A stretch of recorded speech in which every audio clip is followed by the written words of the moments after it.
Welcome to The Thriving Mama, the podcast that teaches you not just how to survive, but to thrive in motherhood. I'm your host, Dr. Stephanie Davis.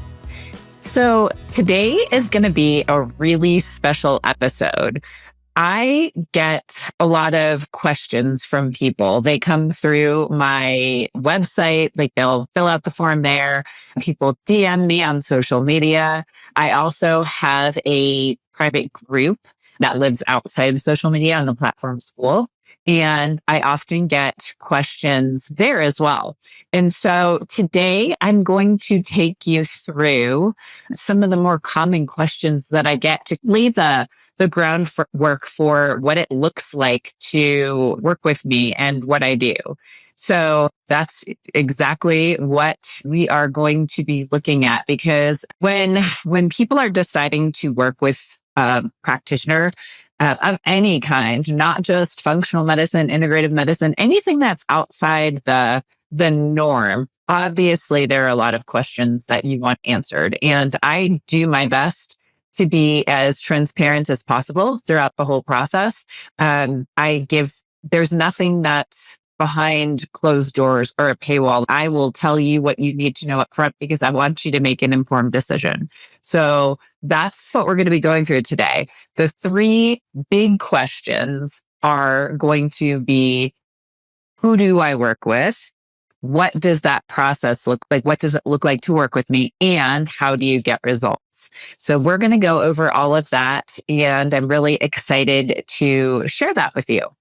If you're curious as to if you have any stored emotions or trauma that might be causing your illness, preventing you from achieving your highest goals, or even just showing up as the best, most authentic version of yourself, I invite you to take my free Stored Emotions and Trauma quiz. You'll find that link in the show notes. All right, so we are going to get down into the questions that I hear most commonly. And the questions that I hear most commonly are, who do you typically work with? What is it like to work with you? And how do you get results? And so that first question, who do you work with?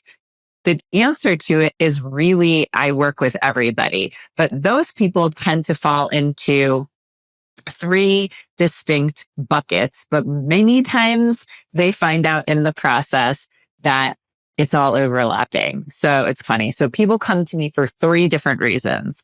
The first one is that they know they've got a chronic health condition that they have not been able to get a handle on, or they haven't been able to deal with, or they end up going to see lots. That's common. I see people who have seen lots of other practitioners before they get to me. And so those chronic health conditions can be anything from just like basic digestive issues, like somebody who has had what would be deemed IBS. So IBS type people. So people who have either chronic diarrhea, constipation, or something similar, like a combination of the two, and then everything that comes along with that. So you've got that type of stuff, or people who've got skin stuff like rashes and eczema and things like that. I also get people who are on that spectrum with Lyme and chronic infections. When we say chronic infections, we're talking Lyme viruses like Epstein-Barr virus, or also known as mono.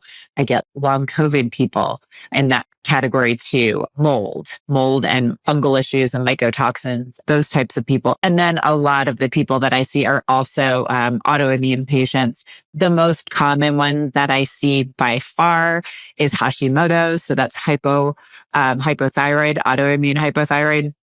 And that one I know I've spoken about before on the podcast, because a lot of times it literally is the body attacking your thyroid, which is in your throat, or your throat chakra. Lots of times I would say it's every time, not using your voice and being authentically yourself. But I see tons of Hashimoto's. Also lots of celiac, lots of like rheumatoid arthritis, lots of Crohn's and ulcerative colitis. Those are the more common things that I see, but people who've been diagnosed with autoimmune conditions. So there's that first bucket of people, the people, chronic health condition people. The second group of people is people who come specifically for trauma work. And those guys fall into two categories. So the first one is they know there's something there and they want to deal with it. Unfortunately, a lot of people that I work with have had some pretty severe traumas, physical assault, sexual assault, physical, emotional abuse, and anything that kind of covers that gamut. But I also see a lot of people who have medical trauma, either from a procedure or going to a doctor or multiple professionals for a long time and not really being heard and kind of gaslit. There's that. People who I see a lot of women for birth trauma. I also see a lot of people for just what I would call, like, unfortunately, we call it like the big T traumas and the little T traumas, but a lot of little T trauma. The story looks like as a child, their needs weren't met. They often weren't heard or they weren't allowed to be seen. There's so many ways that our needs aren't met. When a parent says, "Oh, I'm busy, I can't help you right now," if you don't really address that child and say, "Hey, I've got something to do in this moment, but I will be with you in like 2 minutes after I finish it. So I can, whatever, send an email or do something for work. I will be with you in 1 second." So they know that their needs are going to be met. There's an expectation there.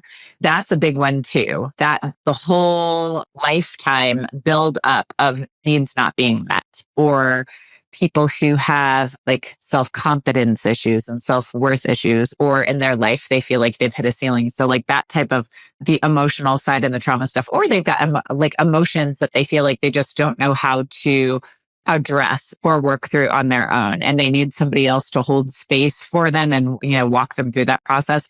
That's that second bucket of me that I call like the emotional and trauma bucket.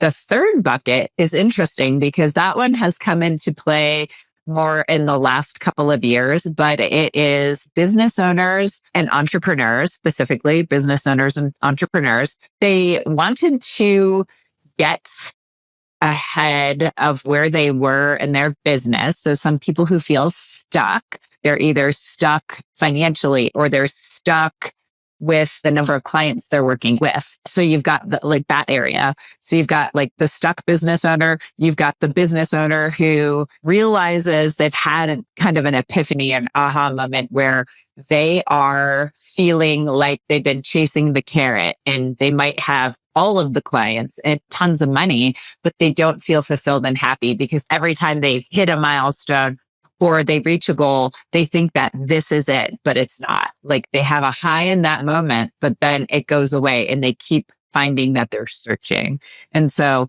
I work with those people too.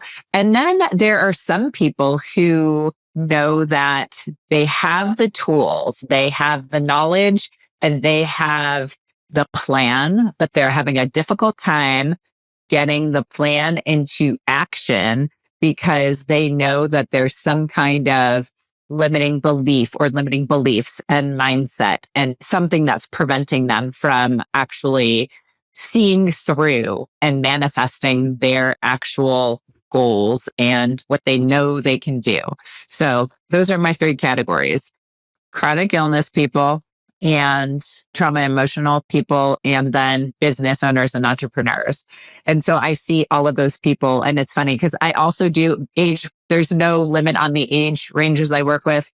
On the functional medicine side, that I have announced that I'm not really doing purely just functional medicine anymore. So on that side, I saw people as young. The youngest people I see are 4 months old. The oldest people I see are in their 80s. So I really do see like the whole gamut of people, and it was a family practice. But now, moving forward in this year, the youngest people I'm going to be able to see is going to be more, I would say 6, 7 years old is probably going to be the youngest, because that's the age when it's easier to do a lot of the emotional and trauma work.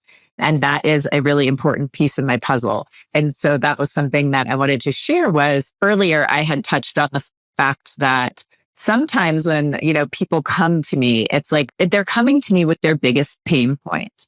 If it is something health related, maybe they can't sleep, or they've got brain fog, or they're going to the bathroom so many times in a day that it's really disrupting the flow of their life, or they've got something like rashes and eczema skin stuff that can be just hard and embarrassing to deal with. Those people, that's their primary goal. They're like, I want to get rid of this symptom, or I want to get rid like this diagnosis. But then as we're doing all the work, it ends up that we're working on the emotions and we're working on the trauma and limiting beliefs and mindset and all that type of stuff. So we end up working on everything through there. And the same for a lot of the people with the trauma. For some people, it's like, what is on top of mind?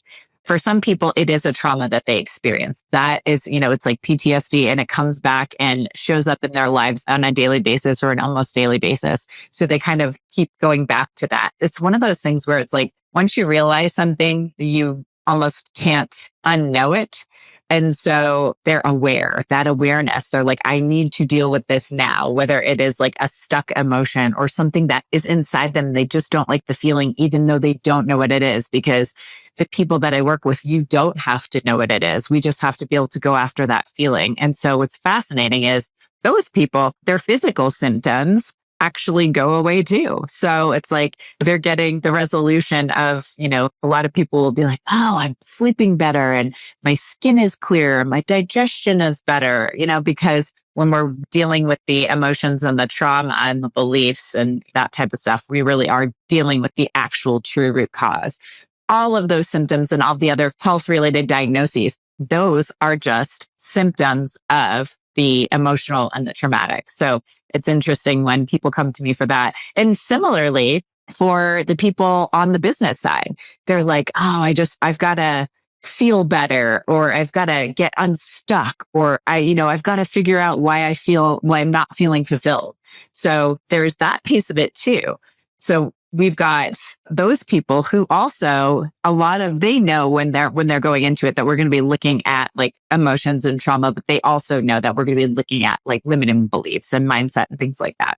And so they also are people who end up that are like, oh yeah, like I'm feeling a lot more mentally sharp. I don't have that brain fog, or, again, sleep is another thing that they say. They're feeling much better. Confidence. Everyone usually says, oh, I feel more confident. I feel more comfortable in my skin.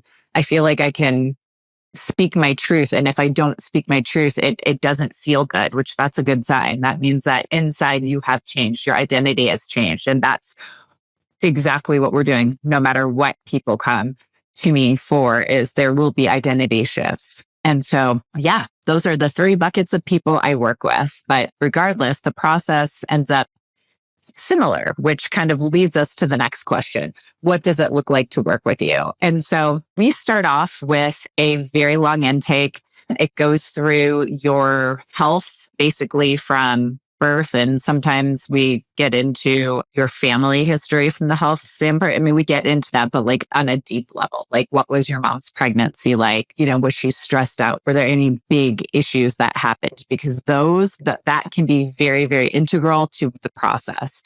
And so we start off there. We walk through like your whole life history of health and illness.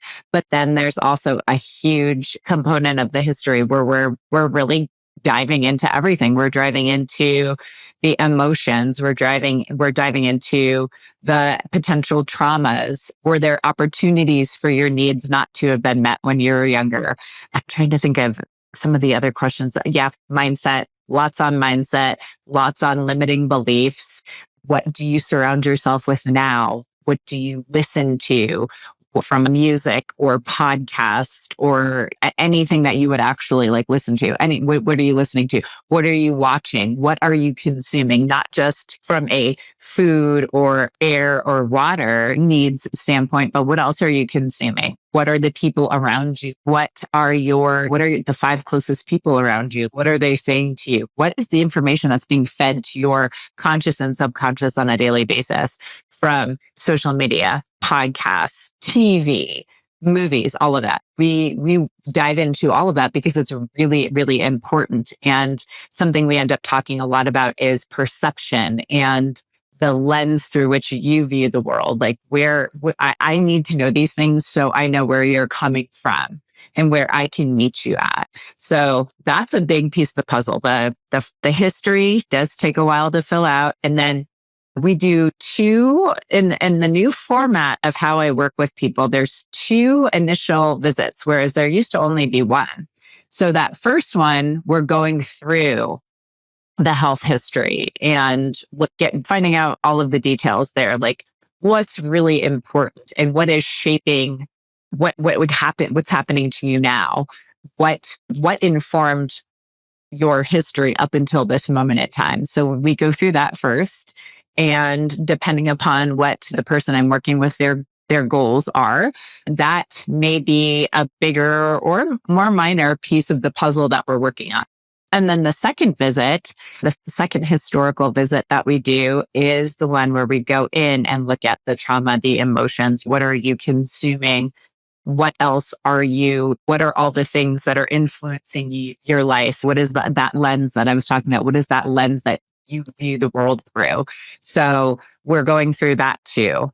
And that one I would say is actually even more important than the first history, but that one's even longer. That's a quite a bit longer visit because we're really diving into what's going on there.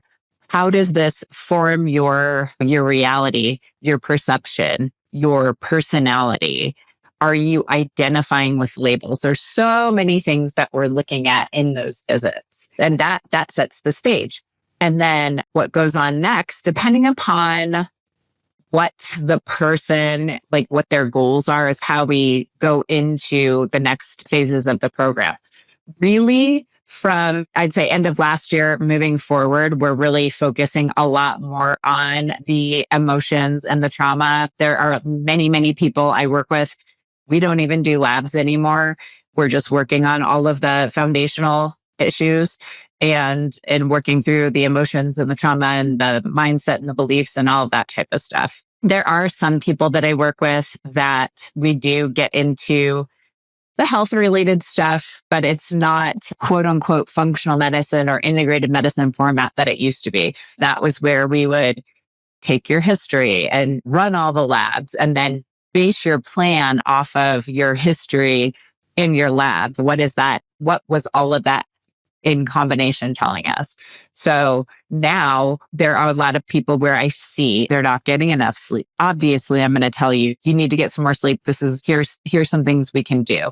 Lifestyle, moving, the basic stuff, moving your body, getting yourself out into the sunlight if you're not, getting out into nature, eating, just consuming healthier things. My whole thing, since I come from a background of 20 years in functional medicine, we talk a lot about like diets. Oh, you have to do an autoimmune paleo or blah, blah, blah, all that stuff, data. I don't really do those anymore. My whole goal with somebody is to get them eating a healthy diet, a whole foods diet, not processed food, and what works for their body. Inherently, it's interesting if you listen to your intuition, which a lot of people are disconnected from their bodies, let alone that intuition. A lot of times our bodies are telling us what is not good for us. And if you listen to that, you're usually pretty good. So like we're sorting out like the basics of diet, but we're not going through all of the crazy expensive tests. We're not basing our results off of that. That's for me that I definitely got people well that way, but it was, I don't want to say well on a superficial level. It's like almost like a threshold. I always tell people like, if we're doing the functional medicine and we're going through the process and we're following the labs and we're following your symptoms and you're doing the lifestyle stuff, you can definitely get healthy. But I always say it's like the difference between feeling better. And I know if you've been following me for a long time, you've probably heard me say this before. It's the difference between feeling better and feeling like vibrant and feeling like you have peace in your life. Like you have that knowing that things are going to be okay, even when the road gets bumpy. It's like there's so much more to it. It's a vibrant life, so much more resilience. That's the ultimate goal. I feel like the reason why I decided to move the way I work and shift the way that I work is because I don't want people to just be at that have a ceiling. I want them to have that limitless option. I want them to be vibrant. I want them to be as healthy and happy and just vibrant and limitless as possible. And so that's why I'm not even offering the other option anymore, because that also doesn't resonate with me and in my journey. And where I've come to find my truth. And so what does it actually look like? Like I said, we've got our 2 history visits, and then we're moving on based on what that person needs. There's never a template that I follow. It is different for every single person and what their goals and needs are. Intuitively, I can always tell that this person needs more kind of like emotional, really the more hardcore emotional trauma work and maybe no quote unquote health advice. And then there are other people who need a little more basics on the health advice, like getting them to a very good foundation and baseline. And then from there, they can go do the emotional work, the trauma work, mindset, and all of that type of stuff. And so it never looks quite the same for person to person. And my entire career, that has been the case. I am very much an advocate of listening to the person and what they need and letting them tell me what they need and then us working through it. It's not my job to say, you need this. It's us as a working together, working in a partnership, saying, hey, they tell me what they want. This is it. And I can echo that back and say, yeah, that's what you need. If I think that somebody is, sometimes people try to ignore what the obvious is, that the obvious issue is because their subconscious mind is not quite ready to address it. I will keep a note on that. And if we keep on veering off to another place where we're getting diverted, I will bring them back. But it's not my job to say, hey, you need to do this, because of the fact that you can't force anyone to do anything they're not ready to do. So that's why I said earlier, it's really important for me to understand everything that's going on so I can meet you where you are at and then guide you to where you want to go. So that is what it's like to work with me. And then how do you get results? I touched on that a little bit earlier. As I mentioned, there's no set template. There's no like, we go through steps A, B, C, D, E, F. No, it does not look like that. It is what each person needs. But getting results, it's all you. I am the guide and the support, and I hold space. And obviously, I have a lot of experience and knowledge. But my job is to put up the guardrails and the safety for you and guide you through the process. You're doing all the work. It's my job to help you get there. And how do I do that? I do that by, like I said, some people, if they need that foundation of health, physical health, then we work on that. And that could look, like I said, it could be like some diet recommendations. And that, like I said, it's not like diet, quote unquote diet, like you hear.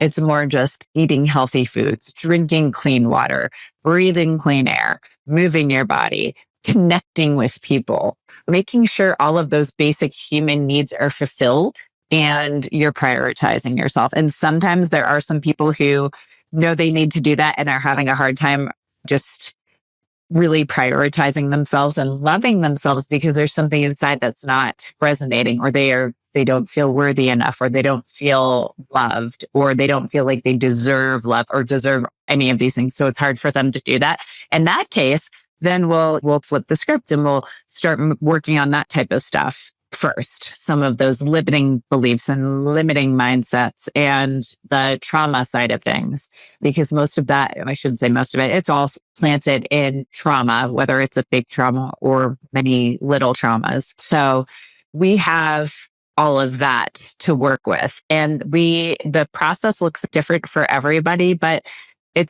I have a lot of people that I work with where we have our designated time that we meet. And maybe at the beginning, we're talking about, they might be, my gut's not been feeling so great. What can I do to tweak that? Like, how can I get my digestion a little bit better on track? So we might talk about that for 5 or 10 minutes and then go into working on the emotions and the trauma and the mindset and the beliefs and identity related work. And so that's a lot of what it looks like.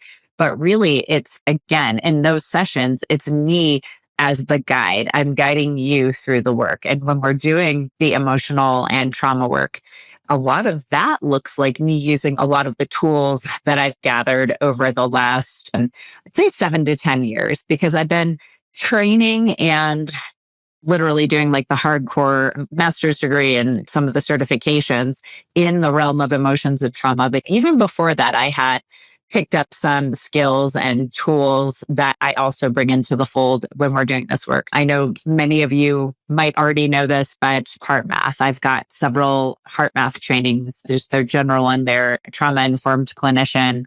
They do some extra trainings throughout the year where you can just hop on and walk through trainings with them. So I've done those as well. It's a lot. So much of it is around the heart brain coherence. And one of their big messages is basically spreading love to the world and meeting people with love and just the connectivity that brings us all together as humans and interacting with that energetic field that exists for all of us.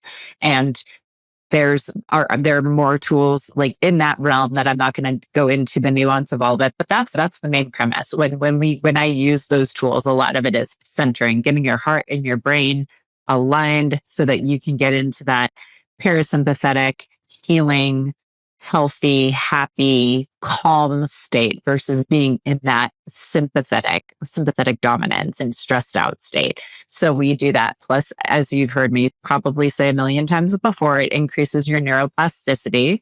And so that makes it easier for us to do the work in the trauma realm and the self-growth realm. And that is usually the first step that I do. Then in the process that I'm doing the trauma work, we usually establish a safe place. And then we might do some color work. And then from there are different kind of avenues that we can go. One of the main methodologies that I use is called HMT. It's holographic manipulation therapy. And that was founded by Dr. Gabe Roberts, and I'm hoping to have him on soon because he was like me in that he had a journey he started off as a chiropractor, got into energy medicine and functional medicine, and realized that there were limitations just like me. And then he started studying some different and deeper techniques. Our histories and journeys have a very similar path, but he decided to take all this knowledge and basically start a certification and then a university with it.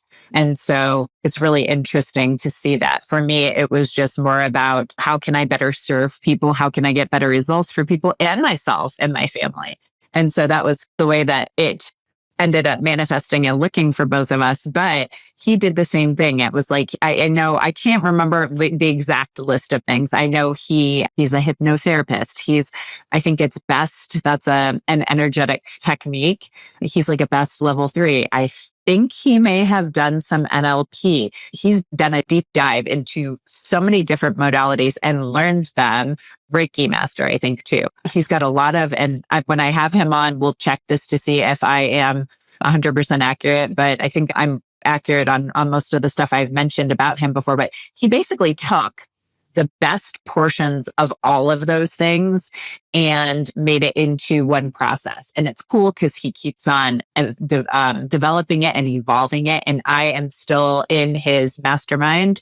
And I have access to the new learnings all the time. That process is continually evolving. But in it, we are working, the whole goal of what we're doing is working with your subconscious to change trauma and change memories. And so that we do that through many different mechanisms. We use color therapy, color breathing. We incorporate all of the senses into the process. So really to get the whole brain working, and it was like somatic work, somatic bridging, and just really working on all the parts of the brain so that we can bypass what we call the critical faculty, the kind of the firewall that says, I don't want to let you, change, or I don't want to let you into the subconscious. So we're trying to bypass that so that we can get to the subconscious and actually make the change. And we do that, like I said, by increasing neuroplasticity, bringing in all the senses, because it brings in all of the parts of the brain, or most of the parts and the areas of the brain, because so much of our mental and brain function is dedicated to all of our senses. And we use that quite a bit. And then we do energy. We'll do like energy transformation. We can make something, if you want to get rid of something, we can, get rid of it. We can, if you have a feeling you want more of, we can amplify it. One of the main things we do is called a regression, where we go back into time to hit that initial sensitizing event, or that very first moment you experienced either a discomfort or a trauma or something your body perceived as a threat. And we go back and we change it and we reframe it. So that's just a taste of what that work looks like. But we're doing it all like I said, we start off with a safe place. So if somebody's feeling like they're not feeling good, because sometimes when you're dealing with trauma, and I have experienced this myself, there's sometimes a part of you, we're dealing with all the parts of you. There's a part of you that's, I don't want to do this, or I can't do this right now. And so we have that safe space so you can go back to that. And lots of times when you bring that safe space back in, it allows you to keep moving forward. And so that is a big part of what we do.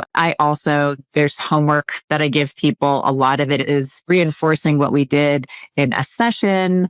Sometimes there are like little, very basic plans, like a treatment plan that I'll give somebody to help them on the physiological side. So that is how we get results. It's the combination of addressing all of the things. If the person needs a basic health tune-up, we're working on that type of stuff. We're working on the emotions and the feelings and the trauma and the limiting mindset, limiting beliefs, that type of stuff. We're doing all that. And like I said, if there's something that's really good that you love about yourself, or a feeling that you like and you want more of, we can amplify that too. It's not always about getting rid of something or always changing something that's negative. Sometimes it is like the positive, giving you more of the positive. So that is a process that we work through. I also, like, for certain people, they might need some other additional tools, and when I say tools, I'm talking about handouts or exercises, things to do to help them be more aware, or to learn or reinforce something that we've done. And I have all sorts of tools that I give people through that too, that I have. Some of them exist in my private group, and some of the other ones exist outside of that group. Anything that I have from my 20 years of experience in the health world, I share with people in my work. And so that is essentially how I get results. I don't like to think of myself as the one getting the results. I am just the guide or the conduit to help support you on your journey and get you to where you want to go.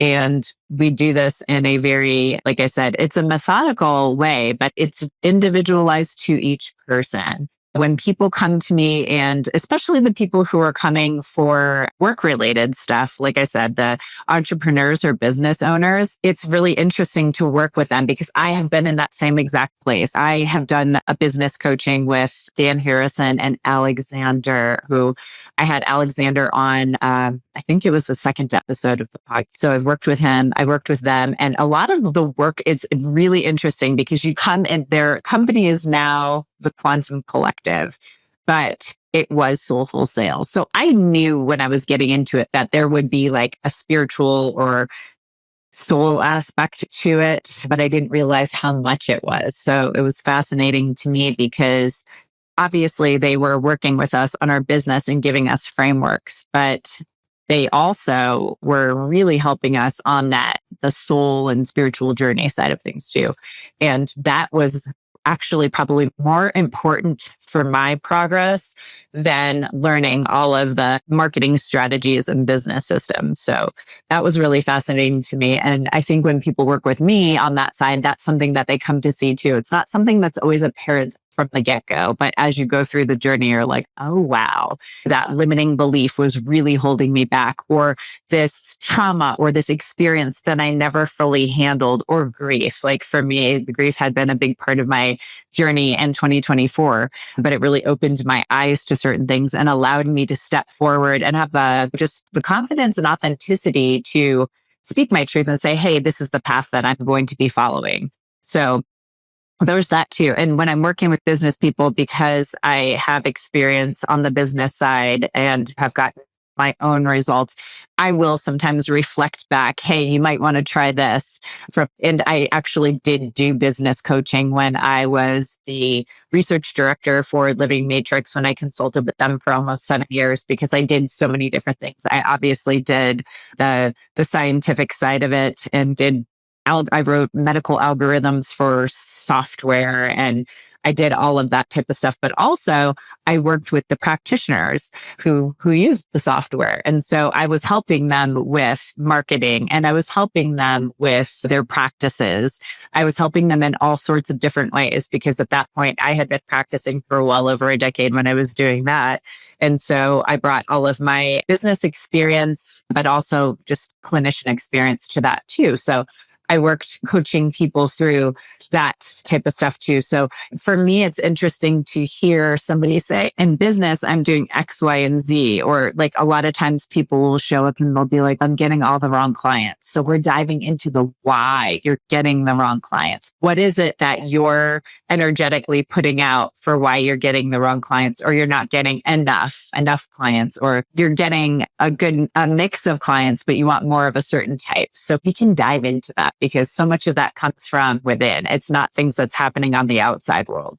So we get into all of that type of stuff. And for some people, they'll say, oh, I'm letting this client take advantage of me. They don't say it like that, but that's essentially what's happening. They're not holding their boundaries well. If they're energetically and in actuality, they are getting taken advantage of sometimes. So we find out what is behind that. Why are you allowing your boundary to be breached? So we get into all of that type of stuff too. So when you ask, how do I get results? It's a combination of looking at all of those different things, and me being a guide, a support, a mirror to reflect things back to you.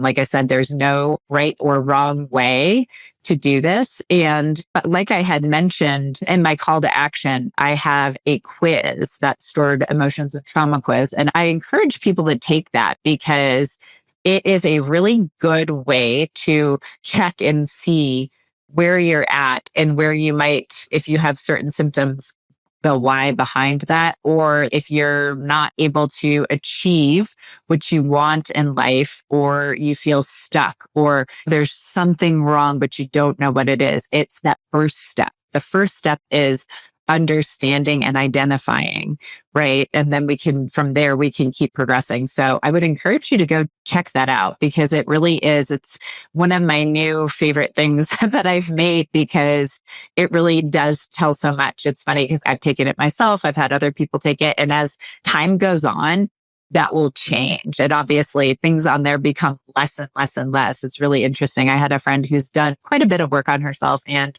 she had almost nothing that she checked off on there. So I thought that was pretty cool and very reflective, because I've known her for a long time, probably 14, 15 years. And she had taken it back then. She probably would have had a whole lot of things checked off, but now she does not, because she has done a lot of the physical, emotional, and spiritual work.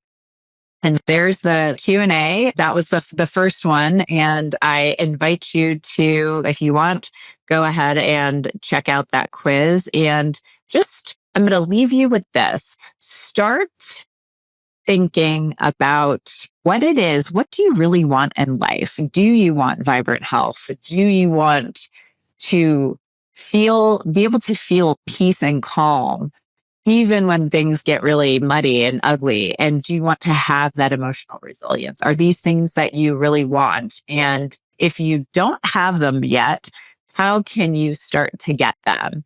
Those are, if you go into past episodes, there's lots of exercises and ways that you can look at that. But that is what I want to leave you with, just to start thinking about that, because awareness is the first step to everything, because you can't act on what you don't know, but once it's there and you can take action. If you made it this far, I truly appreciate you. Remember, knowledge is just the beginning. Taking action is what truly sparks change. If you're overwhelmed and don't have enough energy to make it through the day, I invite you to book a free 20-minute coaching call with me. It's a no-obligation chat where we can discuss your health goals and how I might be able to help you achieve them. Visit the link in the episode description to book that call. Until next time, keep striving for wellness and remember, you have the power to not just survive, but thrive in motherhood.